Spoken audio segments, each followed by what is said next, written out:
कलाकार और झूठ बोलने वाला व्यक्ति इस देश में पैदा नहीं हुआ। अब नीतीश जी जहां भी रहेंगे, माफ कीजिएगा, वो हिल बी एन एक्स्ट्रा बैगेज। अगर इच्छा है चिराग पासवान जी या किसी की, तो खुल के बोले ना कि भाई हम मुख्यमंत्री बनना चाहते हैं। ड्रामा करने की क्या जरूरत है कि अब बिहार हमको बुला रहा है? तो भगा दिया था क्या इतना साल से Bihar?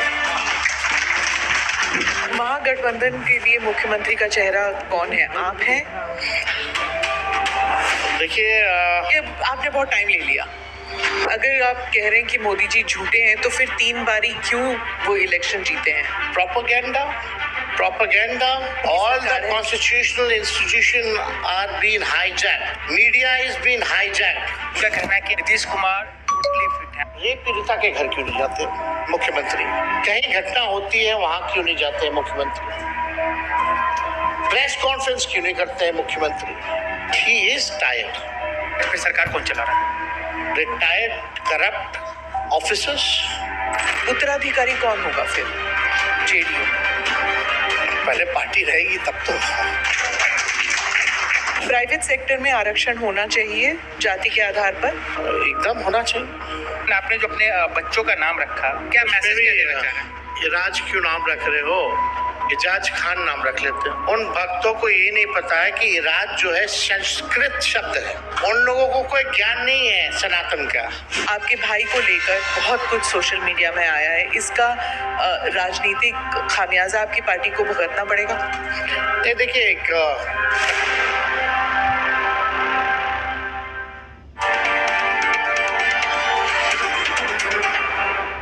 Namaste, Jai Hind. You're watching or listening to another edition of the ANI podcast with Smita Prakash. This episode is being filmed in Patna, Bihar. My guest today is Tejasvi Yadav, a former Deputy Chief Minister of Bihar and the de facto chief of the Rashtriya Janata Dal. He is currently serving as the leader of the opposition in the state.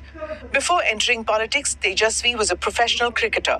Today, he's seen as a political heir of Lalu Prasad Yadav and a key player in shaping Bihar's future. I'm joined in this episode with Mukesh, my colleague. Tejasvi ji, congratulations pehle to. You become a father again, second time. What did it feel like? बहुत बहुत शुक्रिया। अब ये खुशी जो है शब्दों में बयां की नहीं जा सकती। You need to have a experience of it. बहुत ही अच्छा लगा। सब लोग, माता पिता मेरे और बहनें वगैरह सब लोग थी, और एक अलग ही खुशी का एहसास है जो शब्दों में बयान नहीं किया जा सकता। अब लगता है कि अब थोड़ी रिस्पॉन्सिबिलिटी जो है और बढ़ गई है। हाँ। लेकिन आपकी बेटी उन्हें समझ में आया कि भाई है? हाँ। What was her reaction? That's what she is very intelligent and she understands. और अभी तो I'll show you, अलग से पिक्चर भी दिखा देंगे। अब तो गोद में लेती भी है उसको। Not yet jealous? No, not yet. She understands that it's pro. Okay. हाँ, ममता बनर्जी आई थी कंग्रेचुलेट करने के लिए। उन्होंने क्या कहा आपसे? अरे असल में 9 महीने से मेरी वाइफ जो थी वो वही थी, और हर महीने 1-2 दिन के लिए मैं जाता था। तो ममता जी ने पूछा, तुम हर महीने तुम कलकत्ता आते हो, हमको बताते नहीं हो। तो obviously it was a private thing. तो मैंने उनको बताया कि ऐसी बात है। तो उन्होंने कहा था कि जब डिलीवरी होगी तो हमको ज़रूर इन्फॉर्म करना, मैं ज़रूर आऊँगी। तो I informed her and she came and she blessed my baby. Okay, that's nice. पर यहाँ पर it's become a political issue also. सब कह रहे हैं कि यहाँ पर भी तो अस्पताल है. Why did you have to have the baby outside Bihar? नहीं, ऐसा कोई अस्पताल को लेकर के नहीं, इसमें तो घर पे ही रहना पड़ता है। आप जानते हैं मैं भी बिजी रहता हूँ, मम्मी पापा भी बिजी रहते हैं, और इस मोमेंट में प्रेगनेंसी के टाइम में आपको 24 घंटे को एक देखने वाला जो है परिवार का वो चाहिए। तो my brother-in-law stays in Kolkata. I thought it will be for a change. She'll be also there. और यहाँ ज़्यादा, क्योंकि सब लोग जानते हैं उनको, बाहर निकलना, टहलना, घूमना, क्योंकि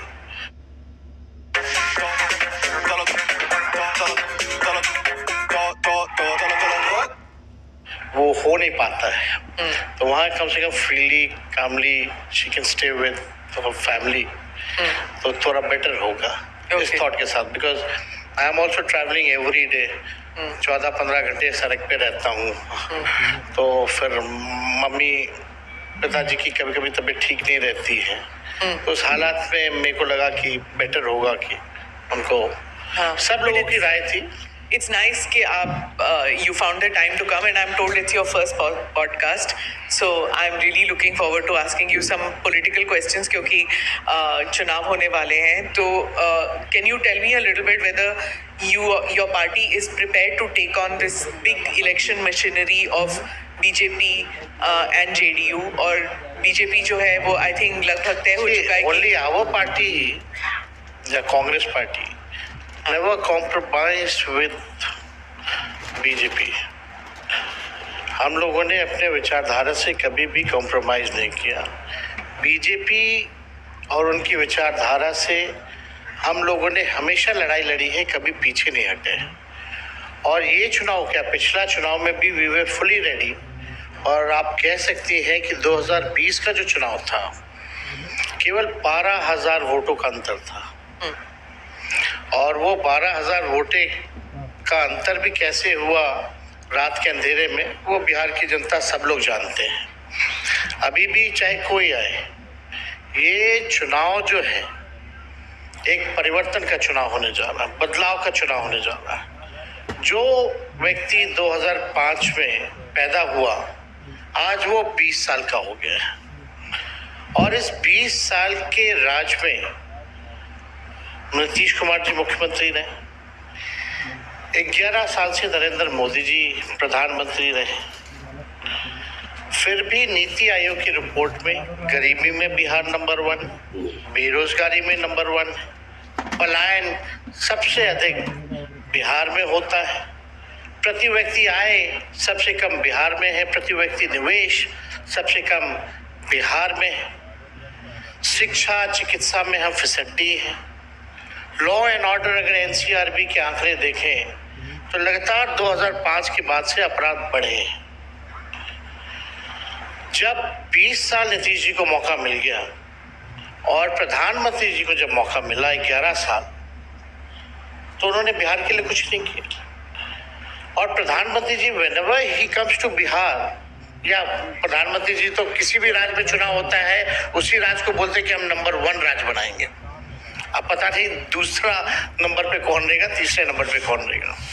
प्रधानमंत्री जी आते हैं, कहते हैं हम चीनी मिल को शुरू करके इसी चीनी मिल का हम चाय पियेंगे। 11 साल हो गए, वी हैव बीन वेटिंग कि वो चीनी मिल कब चालू होगी और उस चीनी का चाय प्रधानमंत्री जी कब पियेंगे। प्रधानमंत्री जी कहते थे स्पेशल पैकेज देंगे, स्पेशल स्टेटस देंगे, कहाँ है? बिहार की जनता जानना चाहती है कि कहाँ है वो। जो बजट अभी निकला था वो तो कंप्लीट बिहार पैकेज था, बिना कहे कि ऑलरेडी कई चीजें जो पहले से चल रही है उन्हीं चीजों को, पुराना चीजों को ही अनाउंस किया गया। वो स्पेशल पैकेज में आप काउंट नहीं करेंगी। आप बताओ ना, बिहार के ही मंत्री हैं गिरिराज सिंह जी, कैबिनेट मिनिस्टर है, कपड़ा मंत्री है, टेक्सटाइल की जिम्मेवारी है।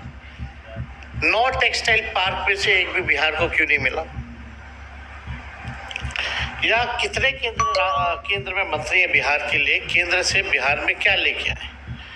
बल्कि यहाँ तो बरौनी वाला जो था उसको भी जो है कहाँ कर्नाटका भेजने की तैयारी कर दिए थे वो कृषि मंत्री जो है शिवराज चौहान जी, जब हम लोग ने ट्वीट किया वाला। तो कौन सा था वो? रिसर्च सेंटर था मक्के का, मक्के का रिसर्च सेंटर जो था, अनुसंधान केंद्र, उसको भी शिफ्ट करा दिया था। तो बाद में हल्ला हुआ, तब रोकने की बारी आई। लेकिन सवाल ये है कि 20 साल में बिहार में क्या बदलाव आया? अभी भी भूखमरी है, गरीबी है, लाचारी है, बेबसी है। आखिर बिहार में हम तो ये सरकार से पूछते हैं, आप 20 साल राज में रहे, केंद्र में 11 साल, एक काम बता दीजिए जिसमें देश में बिहार नंबर 1 है। उनकी तो पूरी फेहरिस्त है। वो कहते हैं कि मतलब बेस्ड ऑन व्हाट? लिस्ट तो कुछ कखा लिख देंगे वो लोग, उससे क्या होता है? जमीन पे क्या है? वो कह रहे हैं कि जैसे जितनी पलायन पहले होती थी उतनी नहीं है, जितने स्कूल पहले थे उससे ज्यादा है, जितने जो टीचर्स थे जो पहले थे वो पेपर लीक इतना नहीं होता जितना पहले होता है, जो क्राइम पहले होता था, जो जंगल आप बिहार के लोग हैं यहाँ, किसी से भी पूछ लीजिए 2005 से पहले या 2005 के बाद पेपर लीक सबसे ज्यादा कब होता? पहले कहाँ इतना खबर आता था पेपर लीक का? किस बेस पे बोल रहे हैं? There has to be some data ना, और एविडेंस। बिहार में कोई भी परीक्षा ऐसी हो जिसमें पेपर लीक ना हुआ हो, ये हमको बता दीजिए। वो केवल 17 महीने जब हमारी सरकार थी, और 5 लाख लोगों को नौकरी हम लोग ने दी। क्या कह रहे हैं वो कि स्कूलें बना दी, बिल्डिंग बने होंगे, लेकिन उसमें टीचर कहाँ है? टीचर तो हम आए हैं 17 महीने, तो 5 लाख टीचरों को नौकरी पे हम लोगों ने देने का काम किया, तब भरने का काम किया हम लोगों ने। अभी जो बच्ची जिसके साथ रेप हुआ और निर्मम हत्या कर दी गई, पीएमसीएच में उसको जगह नहीं मिली, 4 घंटे बाहर रही, उसकी मृत्यु हो गई, बल्कि कंडीशन ठीक थी, बच सकती थी। हम उसके परिवार के यहाँ गए, प्रधानमंत्री जी कहते हैं, मुख्यमंत्री कहते हैं सबको घर बना के दे दिया, पक्का मकान। उसका घर तो झोपड़ी में था। हम शहीद के यहाँ गए तो वहां शौचालय नहीं था, और ये बोलते कि शौचालय बना दिया। ये केवल ठगने का काम करते हैं, और मोदी जी से अच्छा कलाकार और झूठ बोलने वाला व्यक्ति इस देश में पैदा नहीं हुआ। काला धन लाएंगे, काला धन लाएंगे, 15-15 लाख रुपए खाते में देंगे, हर साल 2 करोड़ नौकरी देंगे। कहाँ है ये? पर अगर आप कह रहे हैं कि मोदी जी झूठे हैं, तो फिर 3 बारी क्यों वो इलेक्शन जीते हैं? प्रोपेगेंडा, 11 साल से उनकी ऑल सरकार द है। Constitutional institution are been hijacked, media is been hijacked. खुल के हम लोगों को कहना पड़ेगा। आप रोज तो टीवी पे होते हैं, सच की बात है, आपको नहीं